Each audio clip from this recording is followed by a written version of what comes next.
안녕하세요. 사건 사고 채널입니다. 오늘은 우리나라 칼기 격추 사건에 대해서 알아보겠습니다. 칼기 격추 사건은 1983년 9월 1일에 일어난 충격적인 사건입니다. 당시 사고 항공기 KAL-007은 뉴욕 존 F 케네디 국제공항을 출발하여 알래스카를 거쳐 김포국제공항으로 비행하고 있었고 총 269명이라는 많은 사람이 탑승해 있었습니다. 사건 당일 해당 항공기는 소련 영공을 피해 이렇게 비행했어야 했지만 어째선지 이렇게 소련 영공을 관통하는 항로로 비행하게 되었습니다. 그 결과 소련은 수-25TM기를 출격시켜 대응하게 됩니다. 때는 고요하고 깊은 새벽 3시 08분 KAL-007기를 발견한 수-25TM기는 경고 사격을 하지만 이날따라 예광탄을 장착하지 않아 효과가 없습니다. 이후 고도를 올리는 칼기를 보고 위협 혹은 도주라고 생각했던 수-25TM기 조종사는 공대공 미사일을 2발 발사합니다.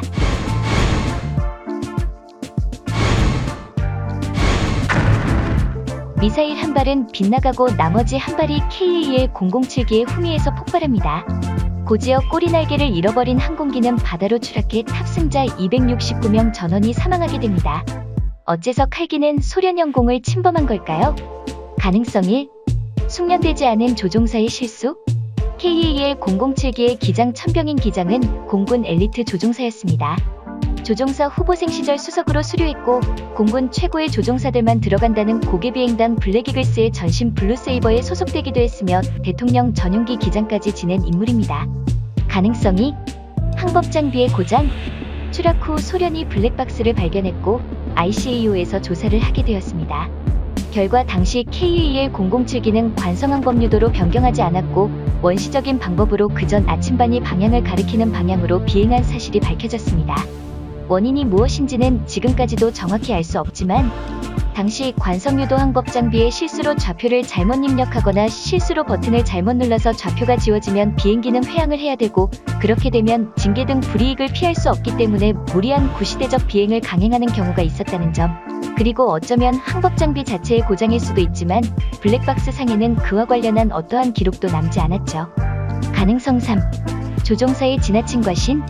가능성 2의 상황에 직면한 조종사가 항공기를 회항시켜 조치를 받고 다시 이륙하는 선택 대신 자신의 실력을 믿고 원시적인 항법으로 비행을 감행했을 경우입니다. 당시 기장은 대한민국 최고의 조종사였고 해당 항로를 이미 여러 번 비행한 전력도 있기 때문입니다. 지나친 자신감이 무리한 비행을 부추겼을까요? 하지만 이것 또한 당사자가 없는 한 알 수 없습니다. 어째서 소련 요격기는 KAL-007을 격추했을까요? 당시 요격기 수-25TM의 조종사 겐나디 오시포비치 대령은 해당 항공기가 민항기 기종인 걸 근접 비행으로 인지하였지만 대한항공의 마크나 탑승객을 볼 수 없었다고 했습니다. 하지만 당시 미국과 소련의 냉전이 한창인 시기였고 민항기와 같은 기종을 사용하는 미군 정찰기의 빈번한 출현으로 결국 격추했다고 합니다.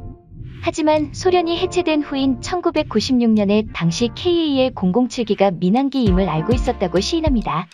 사건 이후 ICAO 주도로 사건을 조사했고 복잡한 정치 외교 문제를 배제하기 위해 미국, 러시아, 심지어 피해국인 한국조차 조사에 참여할 수 없었고 약소국의 서름과 함께 차가운 타국의 바다에서 시신조차 찾지 못한 유족들은 오열했습니다. 현장에서는 10여 구의 시신과 213켤레의 신발만 발견되었습니다.